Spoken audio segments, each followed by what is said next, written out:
Assalamualaikum warahmatullahi wabarakatuh. Teman-teman sekalian yang dimuliakan Allah Subhanahu wa taala, selamat pagi ya. Kaifa halukum? Kelas 7, kelas 8 dan 9 ya. Semoga dalam keadaan baik semuanya ya. Ya. eh, Pertama-tama saya mengucapkan banyak-banyak terima kasih kepada Bapak Kepala Sekolah SMP IT Al Utsah Bangil Alif Nuryadi ya, Ustadz Alif Nuryadi dan staf guru yang lainnya, Ustadz dan Ustazah yang saya rindukan, dan juga siswa dan siswi SMP IT Al Utsah Bangil yang saya rindukan juga ya. Semoga ini awal kebaikan kita semua. Kita mulai dengan sirah ya ke depannya, sampai ini awal permulaan pembelajaran kita. Ya, di sini Sultan akan menyampaikan tentang sirah, tentang Nabi Muhammad SAW lahir. Pertama-tama kita akan bahas tentang nasabnya. Nasab Nabi SAW itu apa saja sih? Karena itu nasab kan, nasab itu adalah silsilah keturunan Nabi Muhammad SAW. Kalian pasti juga mempunyai keturunan atau nasab. Itu mungkin ya sesama sendiri punya nasab, punya orang tua, kakek dan kakek dan seterusnya. Allah alam, tapi yang saya selalu tahu cuman ayah dan kakek. Sebelumnya nggak tahu sudah kata namanya ya. Setidaknya Nabi Muhammad SAW harus kita ketahui ya. Saya selalu bacakan, ada tertulis di depan sini. Kita lihat namanya adalah Muhammad ya. Kita ketahui Muhammad bin Abdullah bin Abdul Muttalib bin Hashim bin Abdi Manaf bin Qusay bin Kilab bin Murrah bin Ka'ab bin Lu'ay bin Ghalib bin Fihr bin Malik bin Nasir bin Kinanah bin Khuzaimah bin Mudrikah bin Ilyas bin Mudar bin Nizar bin Mu'ad bin Adnan ya. Kita bahas sampai sini dulu. Nah, setidaknya kita ketahui juga bahwasanya ini adalah silsilah Nabi SAW dari orang-orang yang mulia ya. Kita lihat ini, masya Allah, di keturunan mulia, orang-orang terpandang semua. Kalau kita lihat kisah-kisahnya, banyak kisah-kisahnya yang dari orang-orang seperti ini ya. Setelah kita mengetahui nasab Nabi kita Muhammad SAW, kita ketahui bahasanya Nabi Muhammad mempunyai ayah namanya Abdullah, Muhammad bin Abdullah. Kakeknya siapa? Abdul Muttalib. Kakeknya siapa lagi? Hashim. Atasnya lagi siapa? Abdul Manaf. Nah, Abdul Manaf dulu cukup. Kita sampai sini dulu. Kita tahu besar Abdullah ketika itu tumbuh besar dengan ayah Nabi Muhammad SAW, yaitu oleh Abdul Muttalib ya. Kemudian Abdullah dinikahkan oleh Abdul Muttalib, itu ayahnya, oleh seorang wanita namanya Aminah. Aminah ini juga dari keturunan bangsawan, orang-orang terpandang. Dari keturunan siapa? Dari keturunan Abdul Manaf ya. Dan ternyata Abdul Manaf ini adalah keturunan Nabi Muhammad SAW juga. Berarti masih sepupu dengan Nabi Muhammad SAW. Aminah dan Abdullah masih sepupuan ya. Kemudian ternyata Abdullah, ayahnya Muhammad SAW, tinggal di Makkah. Kemudian Aminah, itu keturunannya dari Abdul Manaf ini, tinggal di Madinah. Ternyata langsung setelah pernikahan tersebut, Rasul mempunyai orang tua dari Makkah dan Madinah, dari keturunan Makkah dan Madinah. Kedua kota suci langsung digenggam oleh Nabi Muhammad SAW. Belum ada tapi ya. Kemudian tatkala kehamilan berlangsung, Aminah hamil. Kemudian dalam mimpinya Nabi Aminah itu bermimpi di perutnya itu, bayi yang di perutnya itu mengeluarkan cahaya sampai ke permukaan bumi kelihatan, disinari. Mimpinya ya, bukan kenyataannya tapi mimpinya. Kemudian Ini sampai disebut asar, riwayat disebut bahwasanya sampai Busra, itu di kota Irak, itu daerah wilayah Persia ya, dari sekarang itu.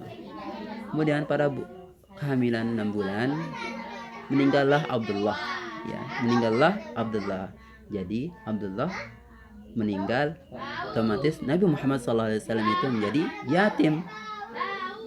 Insyaallah ya, subhanallah, kita masih punya orang tua ternyata sampai besar gini, kelas 1, kelas 7, kelas 1 apaan, kelas 7, 8, 9, orang tua kita masih ada. Itu kita syukuri. Nabi yang mulia panutan kita itu sudah menjadi yatim, belum lahir sudah yatim ya, insyaallah ya. Ya, kita lanjutkan. Kita di sini ada banyak riwayat menyebutkan bahwasanya Nabi Muhammad SAW itu lahir, ada katanya tanggal 2, tanggal 8, 9, 10, 12, 17, 22 Rabiul Awal. Tetap bulannya Rabiul Awal, tapi ada perselisihan, tapi yang sahih katanya insyaallah tanggal 12 Rabiul Awal pada tahun gajah, yaitu tahun 571 Hijriah ya, 571 Hijriah. Nggih, mohon diperhatikan nggih. Ini tanggal-tanggalnya, bulannya, tahunnya ya. Ya. Kemudian teman-teman sekalian, ada sebuah hal-hal yang unik terjadi pada kelahiran Nabi Shallallahu Alaihi Wasallam. Unik ya. Apa uniknya di sini? Kita lihat. Di sini disebutkan yang pertama adalah orang Yahudi tatkala itu mempunyai ramalan, keyakinan ramalan bintang, namanya ramalan bintang Ahmad ya, ramalan bintang Ahmad yang dikatakan bahwasanya kalau itu muncul ramalan bintang Ahmad, wallahualam gimana ya, bintang Ahmad itu pada zaman dulu katanya bintang Ahmad itu kalau udah muncul pada waktu itu, maka otomatis lahir Nabi terakhir waktu itu. Kok tahu? Mereka tahu, ternyata tertulis di kitab Taurat. Orang-orang Yahudi waktu itu, ini keyakinan orang Yahudi ya, pada waktu itu orang Yahudi kitabnya Taurat ya, meyakini bahwasanya kalau muncul itu jadinya otomatis ada nabi yang lahir. Itu tertulis di kitab mereka Taurat padahal ya. Iya. Kemudian yang kedua ya, nah Aminah ini melahirkan tanpa kesulitan, nggak seperti orang-orang yang lain gitu ya, gampang banget keluarnya, Allah permudah untuk keluar Nabi Muhammad SAW. Yang ketiga, mohon diperhatikan, disebutkan bahasanya Nabi Muhammad SAW itu waktu lahir itu seperti orang berdoa ya, dia mengangkat tangannya seperti orang berdoa, insyaallah ya. Nggak ada bayi seperti itu lahir. Yang keempat ya sekarang ya, Nabi SAW lahir itu dalam keadaan sudah berkhitan ya. Sudah tahu khitan itu apa ya, sudah tahu ya. Bagi yang perempuan kalau nggak tahu khitan, tanya yang laki-laki ya. Tanya kakaknya, tanya adiknya yang laki-laki, orang tuanya, ayahnya, tanya khitan itu apa sih gitu kalau nggak tahu ya. Kemudian yang kelima ya, Nabi SAW lahir tanpa tali pusar. Biasanya bayi itu lahir dengan tali pusar, tapi ini tidak. Insyaallah, keajaiban memang. Kemudian yang keenam,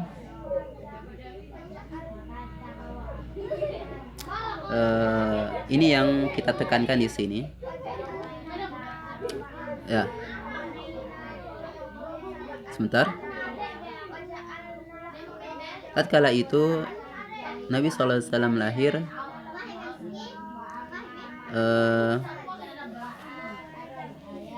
tatkala lahir Nabi Muhammad SAW itu diangkat oleh pamannya ya, karena mereka Abdullah sudah meninggal, ayahnya, jadi yang sebagai bertanggung jawab adalah siapa?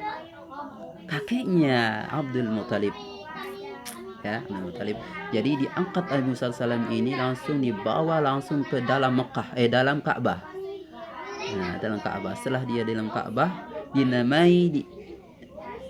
Abdul Muthalib menamai bayi ini dengan nama Muhammad. Kok bisa dinamai Muhammad? Oh, ternyata ada kisahnya di sini. Mohon diperhatikan. Ya, dulu sebelum Nabi Muhammad SAW lahir, Abdul Muthalib dan 3 orang, ya, berarti 4 ya. Abdul Muthalib dan 3 orang, yaitu yang pertama temannya adalah Sulaiman bin Mujazi'. Perhatikan, Sulaiman bin Mujazi' yang pertama. Yang kedua Hulailah bin Hajij, ya. Kemudian nomor 3 Himran bin Rabi'ah. 3 orang sama Abdul Muthalib tentunya. Nah, ini salah satu ketua suku, ya, orang-orang terpandang semua. Dia jalan-jalan ke kota Syam. Di perjalanan dia ketemu dengan pendeta, ya. Bahwa pendetanya siapa? Pendeta dihampiri orang 4 ini. Anda dari mana? Katanya itu. Kami dari kota Arab, dari daerah Arab, gitu. Di mana itu kota Arab, katanya? Oh, kota Arab itu terletak di Mekah. Ya, sebentar lagi ada hal yang harus saya sampaikan kepada kalian. Sebentar lagi akan ada bayi yang lahir di kota Anda, yaitu Mekah, katanya. Sebentar lagi di kota Mekah akan lahir bayi laki-laki, penutup para nabi, penutup para rasul, yang namanya Muhammad. Kok Anda tahu? Ini tertera di dalam kitab Injil kami, ya. Seperti itu. Mereka, para pendeta itu tahu akan lahir Nabi Muhammad SAW, tertera di kitab Injilnya.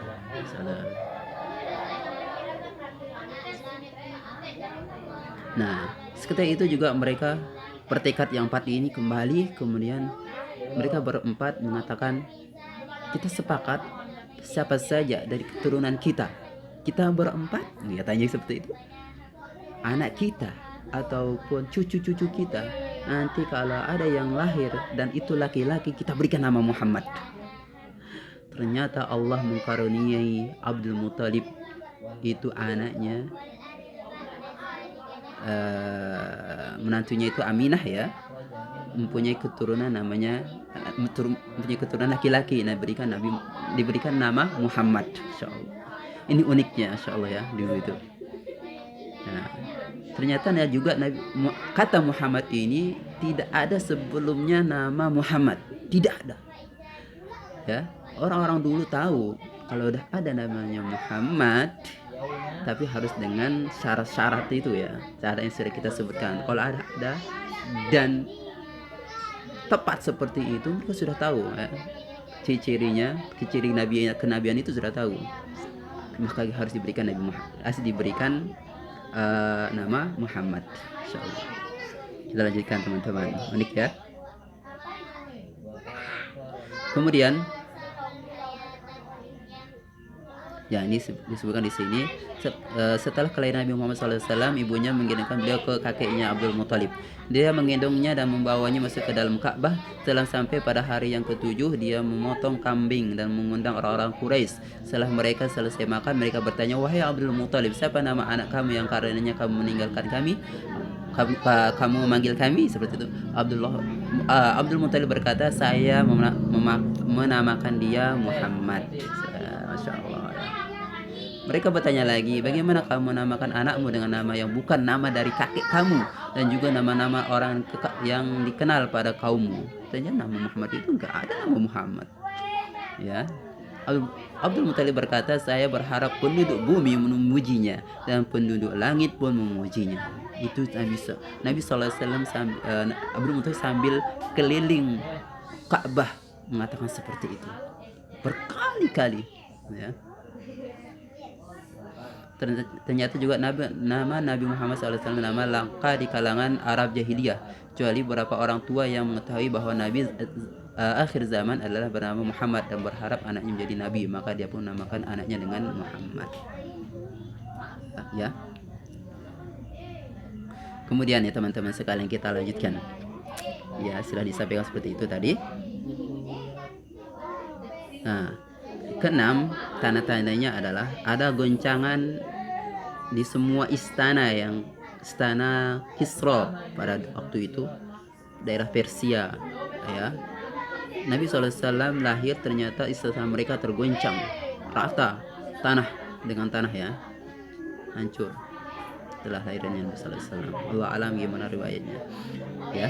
Kemudian yang ketujuh, padamnya api kaum Majusi.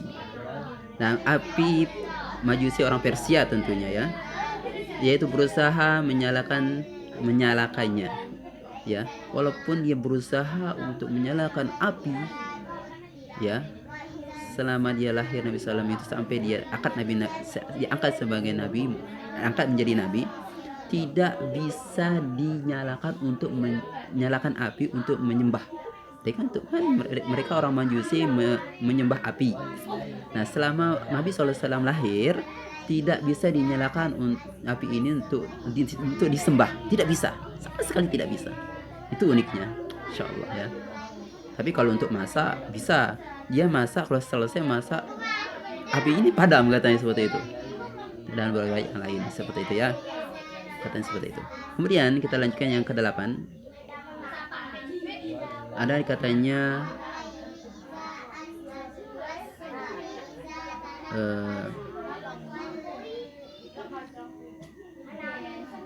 pada waktu itu, pada zaman jahiliyah tersebut, ada, kita kisahkan bahwasanya persusuan yang tepatnya menyusu Nabi Muhammad SAW itu adalah Halimah, ya, Halimah Sa'diyah. Ketika Nabi SAW dilahirkan itu waktu tersebut, langsung diberikan itu. Kenapa disusui oleh Halimah? Karena tradisinya orang-orang Quraisy terdahulu. Ya, ingat tradisi orang Quraisy dahulu menyusukan anaknya 2 tahun ke orang, ya, ke orang Badui.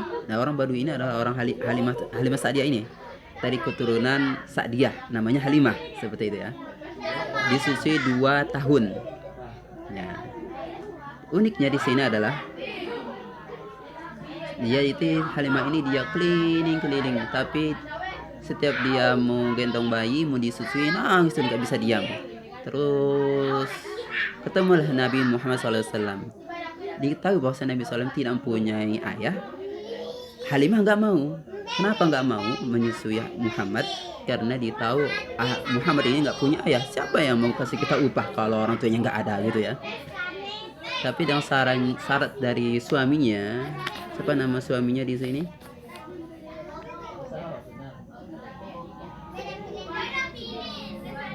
Sebentar.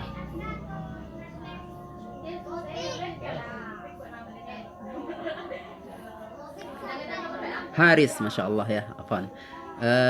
Nama suaminya Halimah adalah Haris. Haris memberikan syarat untuk menyusui Muhammad ini, pada tidak ada, kita susui aja.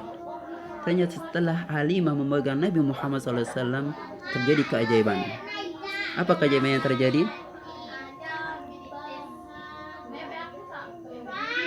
Ya, sampai yang pertama, keledainya Halimah yang ditunggangi itu, awalnya keledainya ini adalah loyo, ya, tidak kuat sama sekali, sama-sama Halimah, kata kaumnya yang lain, kelompoknya, masa pakai keledai yang lewat, ya, gitu, ya, keledai yang lemah, gitu. Nah, seperti itu. Ternyata setelah dipegang Nabi Muhammad SAW, keledainya ini menjadi kuat, ya, lebih kuat dari keledai teman-teman yang lain, sampai tidak bisa dikontrol. Ayo, kenapa itu Halimah kurang ini tidak bisa dikontrol, dia katanya. Itu keledai yang mana kok bisa pasang itu keledai yang tadi, gitu. Iya, ini keledai yang tadi, gitu, katanya. Ya, seperti itu. Kemudian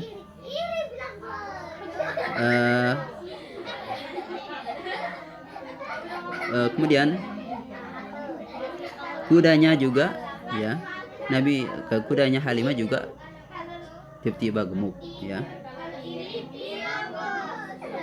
Oh, afan, ontanya ya, ontanya Halimah tiba-tiba langsung gemuk. Tatkala dia juga bawa keledai ontanya yang dipakai itu awalnya kurus kerempeng, jadi sekarang bisa menjadi gemuk katanya. Dengan setelah dia pulang dari perjalanan dari Makkah ke tempatnya, dia itu dapati ontanya tiba-tiba gemuk. 2 hari saya tinggalkan onta ini kok bisa tiba gemuk. Emang hewan dulu itu dipelihara, digembalakan di padang pasir gitu ya, dilepas. Kalau sekarang ya beda ya. Kemudian kambingnya juga, Halimah ini